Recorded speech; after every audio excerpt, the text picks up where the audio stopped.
Vou falar agora sobre enterococo. Aqui. O enterococo, generalidade dele aqui. Ele se encontra, né, no solo, água, vegetação, e alguns fazem parte da flora normal do intestino aí da pessoa. Eles são responsáveis por 70% das infecções do trato urinário. E os reservórios, né, de bactérias são os humanos e os animais. Aqui eu coloquei só por nível de conhecimento mesmo. Acho que isso aqui não tem perigo de cair de jeito nenhum. Bom, estrutura. São bacilos grandes negativos, certo? Tem um antígeno incomum, que é um antígeno entobacteriano, que eu vou falar mais pra frente. São anaeróbios facultativos e crescem em meios não seletivos, como o agar-sangue, e o meio seletivo dele é uma conque. Alguns fermentam lactose, são catalasa positiva, oxidasa negativo. Escherichia coli fermenta a lactose. Salmonella e Shigella não fermentam. E a Escherichia coli deixa uma coloração rosa púrpura. Isso tudo numa conque, certo? Também fermentam glucose e reduz nitratos. O antígeno de parede celular é o lipopolissacárido, né? O principal antígeno. E o lipopolissacárido nas enterobactérias é formado por esses três estruturas aqui. O polissacárido O, que ele classifica as cepas. Polissacárido central, que é o antígeno comum enterobacteriano, que é o que eu falei aqui, que ele tem um antígeno em comum. E o lípido A, que é a endotoxina, que é o fator de virulência dela. E ela tem 3 grupos grandes de antígeno. O grupo O somático, que é esse aqui. O antígeno K de cápsula. E o antígeno H de flagelos. Como são bacilos costumam ser flagelar, que é para dar mobilidade. E eles usam um sistema de excreção do tipo 3, que é o de excreção de endotoxinas.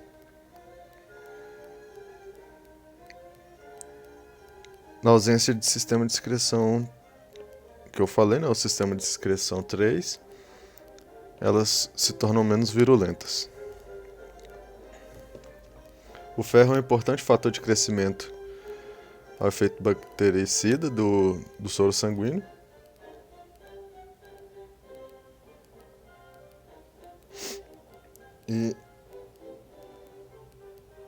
E as bactérias com cápsulas são resistentes. Bom, vamos começar aqui falando da Escherichia coli. Ela contém pili, é um bacilo gram-negativo, como a gente falou ali em cima. Ela pode causar múltiplas enfermidades, tanto intraintestinal, que seria o gastrointestinal aqui, quanto o extraintestinal. De extraintestinal aqui a gente tem as infecções ITU, né? Que é a infecção do trato urinário. Temos meningite e sepse. A meningite é consequência da sepse, né? Bom, a virulência geral das enterobactérias, né? E ademais a virulência geral dela é pela desina e as exotoxinas, responsável por 80% das ITUs, junto com com estafilococo piógeno, não, piógeno não, estafilococo galagalatiae, são os 2 maiores causadores de ITU. Ele é um patógeno ele é patógeno em caso de traumatismo ou em imunossuprimidos. Em caso de traumatismo aqui seria uma infecção ali abdominal, por exemplo, alguma coisa punçante atravessou o abdômen e acertou o intestino ali. Aí ela se torna patógena. Agora, de enfermidades clínicas, eu vou falar sobre essas duas aqui, que é a gastrointestinal e as extraintestinais. Aqui da gastrointestinal, a gente tem essas cepas aqui de Escherichia coli. Aqui, então. Temos a cepa 1, né, que é toxígena, toxígena. A segunda que é entropatogênica. A terceira que é enteroagregativa. Tem a enteroinvasiva e tem a produtora de... Cadê? Tem a produtora de toxina também. Que é uma... Elas são separadas por essas cepas aqui. Cada uma tem a função bem parecida uma com a outra. O detalhe que muda de uma para outra é bem mínimo. Bom, vamos começar aqui com a Escherichia coli e enterotoxígena. Bom, uma das causas mais frequentes de diarreia bacteriana em países em desenvolvimento. Ela tem similitude com a cólera pela uma toxina que ela produz, que eu vou descrever aqui embaixo. Transmite principalmente por água e alimentos contaminados por fezes. Os sintomas dela é diarreia aquosa, que não contém sangue, dolor cólica, né, uma cólica abdominal. E uns sintomas menos frequentes é náusea e vômito. Pode ser fatal em casos de desnutridos, crianças desnutridas, como em países em desenvolvimento, subdesenvolvidos, né? Pode ter população aí desnutrida e essa população corre risco fatal dessa bactéria. E ela produz essas duas famílias aqui principais de toxinas, que é uma toxina termoestável, né? A STA e a STB. E uma toxina termolábil, que é uma LT1 e uma LT2. Essa LT1 aqui que é similar à da cólera. Escherichia coli enteropatogênica.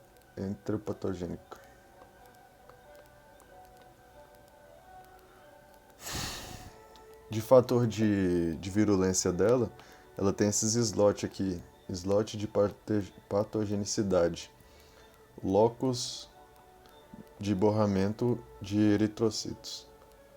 Isso aqui, a abreviação acho que é LI, assim. Isso aqui é uma coisa que ela produz, uma toxina que ela produz que elimina enterocitos.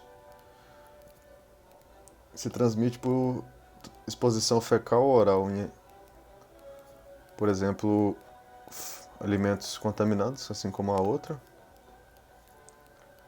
Ou se não, por exemplo, mão contaminada ali com fezes, passar para outra pessoa e a outra pessoa coloca na boca.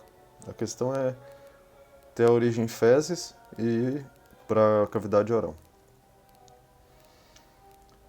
A infecção no hóspede, né, é por aderência ao epitélio. E depois que ela se adere, ela destrói as microvilhosidades ali do intestino. Que a gente estudou lá, né, que o intestino tem aquele monte de microvilhosidade lá nas células. Ele se une à célula e as microvilhosidades ali ele vai eliminar. Aqui, por meio do receptor de intimina translocada, né, que é o TI, que é uma proteína. Não, foi mal. Por meio do receptor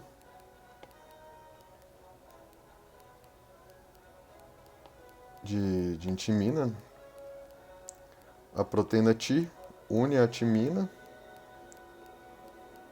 que está na parede bacteriana, e rompe o citoesqueleto dos eritrocitos. É assim que funciona esse slot de patogenicidade aqui. Que esse slot ele produz essa Ti e faz com que une a célula, o eritrocito ali no caso, com a bactéria. Aí ele rompe a parede o citoesqueleto do eritrocito, assim fazendo com que ele morra. Comum em crianças de menores de 2 anos. Ela é caracterizada por uma diarreia aquosa, acompanhada de febre e vômito. E tem um início rápido. É uma infecção com sintomas agudos. Escherichia coli enteroagregativa, caracterizada por autoglutinação. Ela tá aqui, pilhas de ladrilhos, como se fosse pilhas de piso. Ela vai ficar meio que amontoada uma em cima da outra. As bactérias, ela vai ficar tipo assim, um bacilo em cima do outro. Tem surtos em países em desenvolvimento. Está associada com uma diarreia crônica e retraso do crescimento em crianças. Tem uma diarreia aquosa, com células inflamatórias. Tem febre, náusea, vômito e dor abdominal.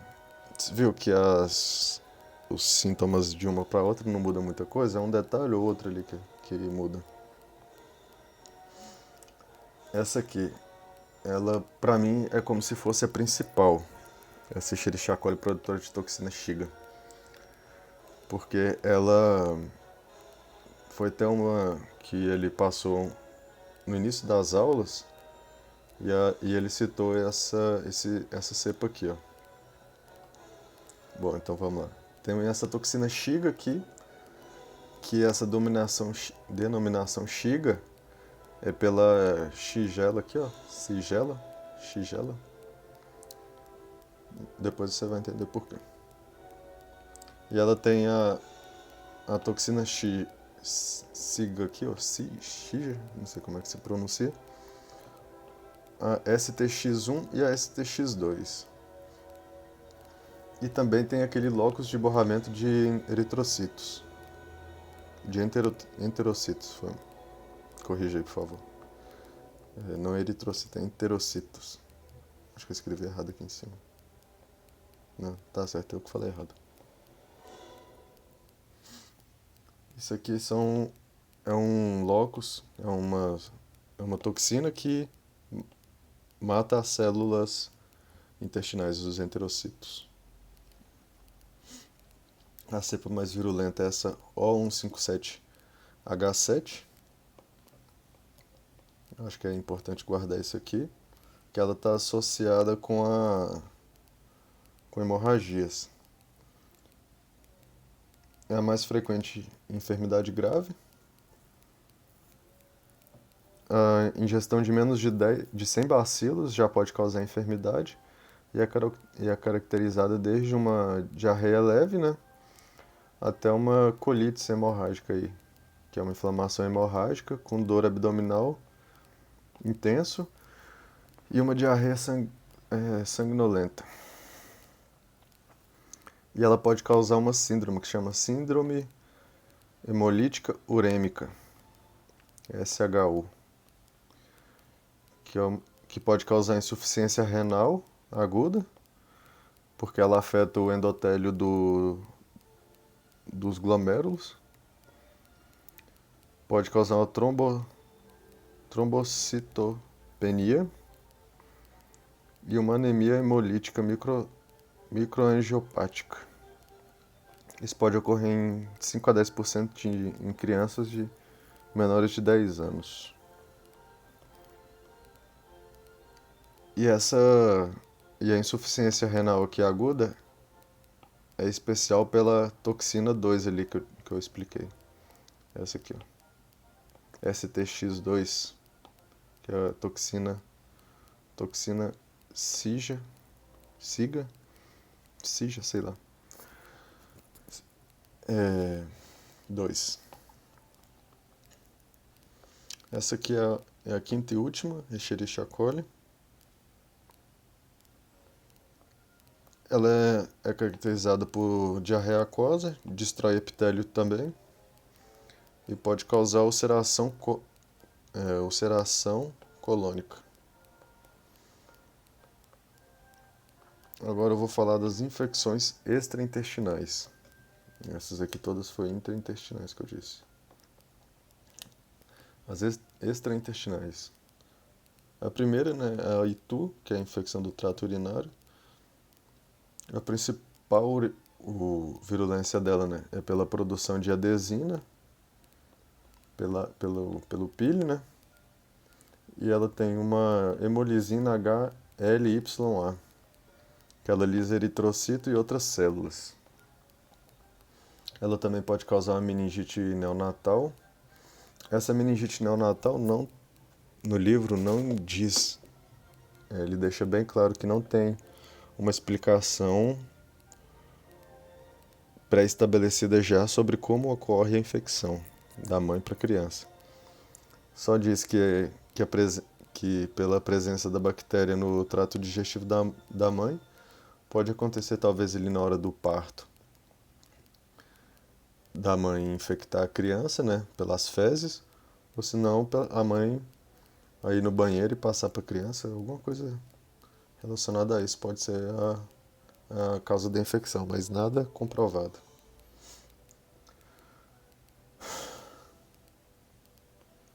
Bom, e a Escherichia coli e o...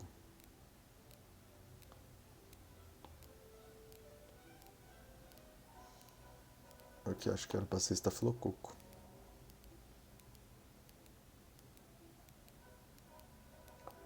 Não, era estrepto mesmo. Streptococo de grupo B.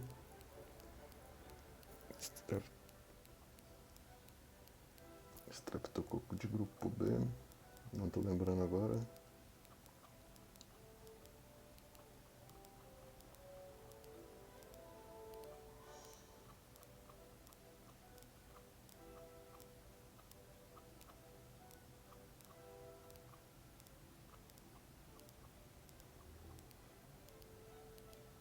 Streptococo de grupo B é a Galactiae.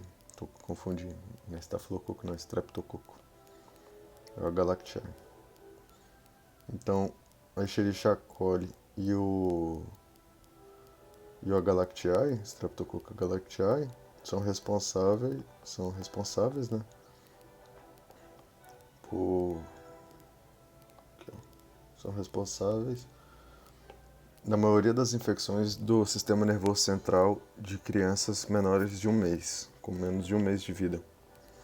E ela também pode causar sepsemia, mortalidade alta em pacientes imunocomprometidos ou por infecções primárias no abdômen do sistema nervoso central.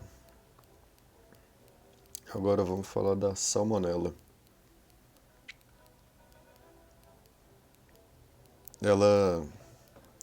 Ela se replica na vacuola de fagócitos, né? Por exemplo, o fagócito vai engolir ela, vai fazer o fagolisossoma ali, ela se replica lá dentro.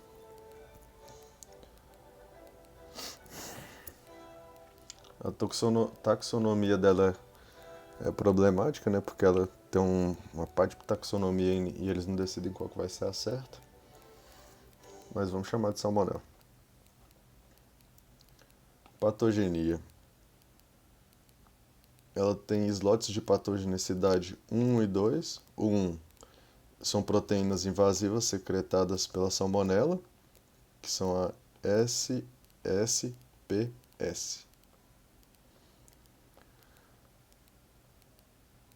E tem um sistema de secreção do tipo 3, assim como as outras, como a Escherichia coli.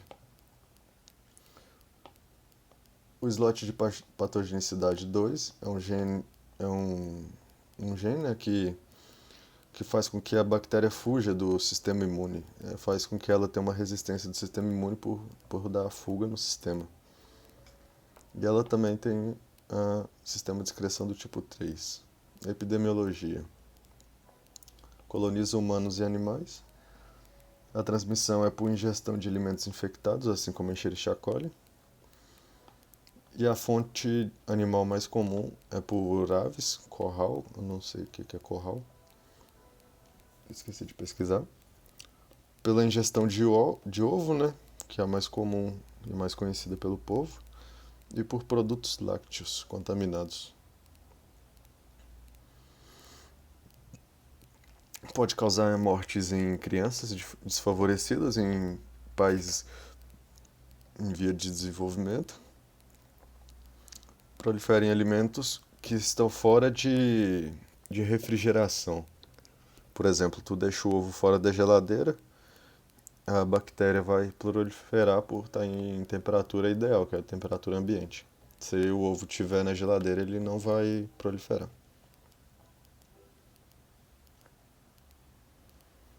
Enfermidades clínicas. Ela pode causar uma gastroenterite, uma sepsemia, uma febre entérica e uma colonização assintomática. Bom, da gastroenterite, os, os signos que ela vai causar aqui, né? Sintomas. Pode causar náusea, vômito, diarreia não sanguinolenta e febre. Espasmos abdominais e mialgia e cefaleia. A única que vai causar, acho que a única que causa diarreia sanguinolenta, se eu não me engano, é a Shigella aqui e a Escherichia coli, aquela produtora de toxina SIGA.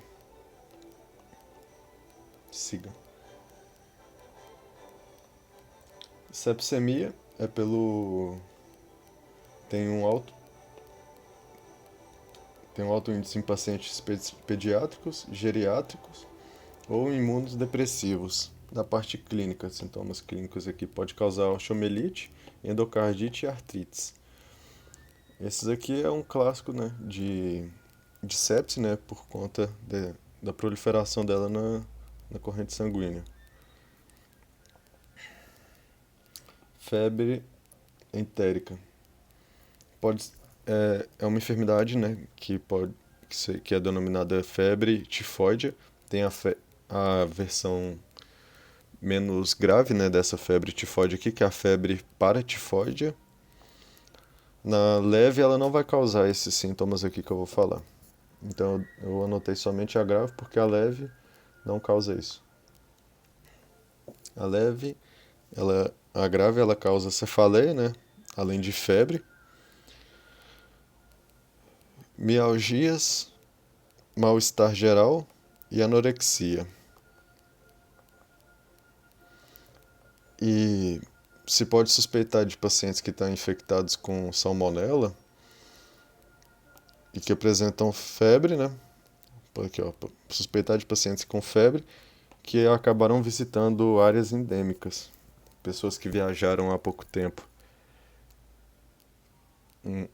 tipo em menos de um mês. E teve incidência de salmonela onde ele foi visitar, então você pode suspeitar do paciente que vem com esse quadro. E a colonização sintomática faz com que o humano vire um portador, porque ela vai colonizando a partir do momento que ela entra na corrente sanguínea, ela vai para os outros órgãos, principalmente na vesícula biliar, ela é resistente à bilis, e faz com que haja proliferação da bactéria ali na vesícula. Que é um processo de colonização crônica. Singela, não sei como é que se pronuncia isso direito. Ela é muito parecida com a Escherichia coli. Tem muitas cepas de Singela aqui que por taxonomia aí, é uma Escherichia coli.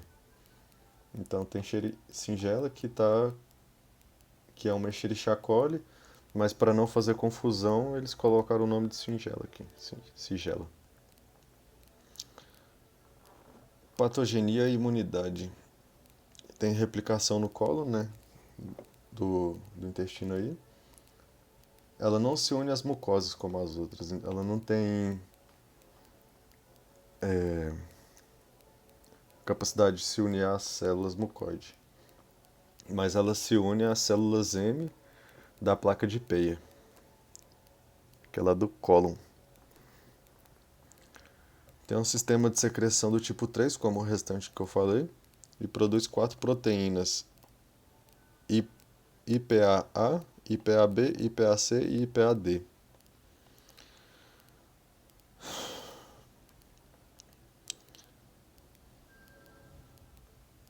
E essas proteínas que ela produz agem em cima das células. Nas células epiteliais ela vai causar uma ondulação da membrana e nos macrófagos também. E isso faz com que ela adentre a célula.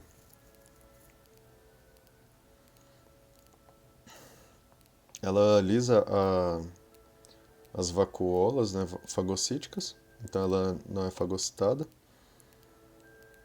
e se replica no citoplasma das células. Então, no caso aí, ela, ao contrário da salmonela aqui, ó, a salmonela ela se replica dentro da vacuola aqui, fagocítica. Ela não.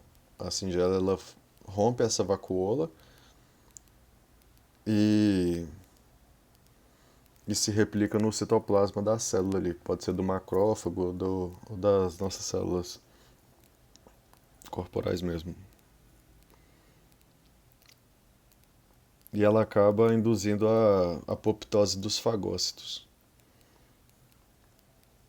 Ela produz a mesma toxina que aquela Escherichia coli produtora de toxina SIGA. E essa toxina, além dos outros efeitos que eu citei acima, ela afeta o processo de tradução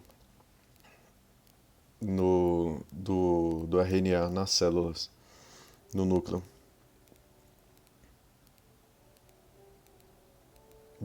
no citoplasma. É. Ela vai lá nos ribossomas, né? E afeta o ribossoma 15S, se eu não me engano. Aí essa toxina aqui, ela evita que haja a união dos aminoácidos pelo pelo ARNT. Então ela se une ao sítio lá e não deixa com que o ARNT ligue os aminoácidos. Então com isso ela faz uma falha na produção de proteínas aí do corpo. E essa toxina também, né, pode manifestar com danos no epitélio intestinal, danos no endotélio glomerular, então que é o que causa a insuficiência renal aguda lá. Aqui. O que causa a insuficiência renal aguda.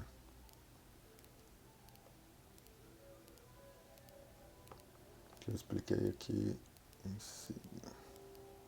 Aqui. Pela síndrome hemolítica urêmica, SHU. Então, essa SHU, que é essa síndrome, ela é causada por essa toxina.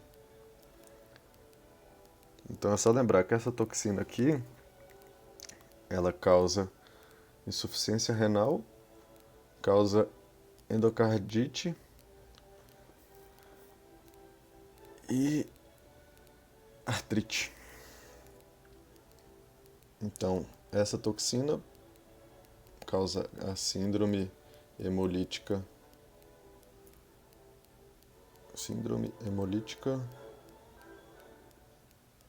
urêmica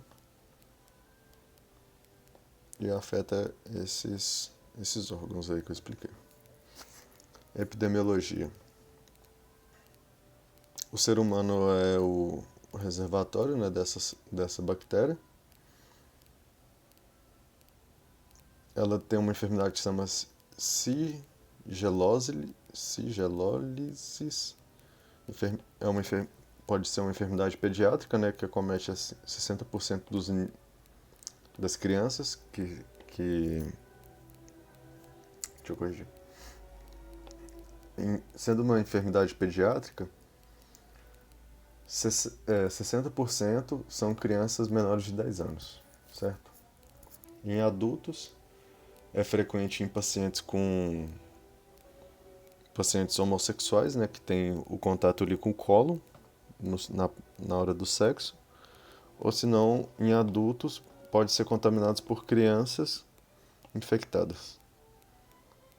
Transmite pessoa por pessoa a partir de fezes que entram, partículas fecais, né, que entram em contato com a boca. Sintomas clínicos aqui, né? Espasmos abdominais, diarreia, febre e tem sangue, presença de sangue nas fezes. Então, é só lembrar que a Shigella e a Escherichia coli, que tem a produção da mesma toxina, que é a Escherichia coli produtora de toxina SIGA aqui, as duas vão ser as que têm diarreia sanguinolenta. Os espasmos abdominais aqui, né, é a principal característica, junto com com esforços para defecar, que chama tenemos. É o termo clínico aqui para esforços para defecar. E as fezes pode vir com abundante pus, sangue, abundante pus e sangue. E nas fezes também é possível se observar neutrófilos, eritrocitos, né, que é a parte do sangue, e ela fica com a presença de mucosidade, ela fica uma fezes mucoide. A Shigella que ela se resolve por si só, né, o sistema imune da pessoa consegue resolver o problema, mas é indicado o antibiótico, né, para reduzir o risco de disseminação secundária entre pai e filho ou adultos ali. É indicado usar o antibiótico para evitar esse tipo de infecção aí.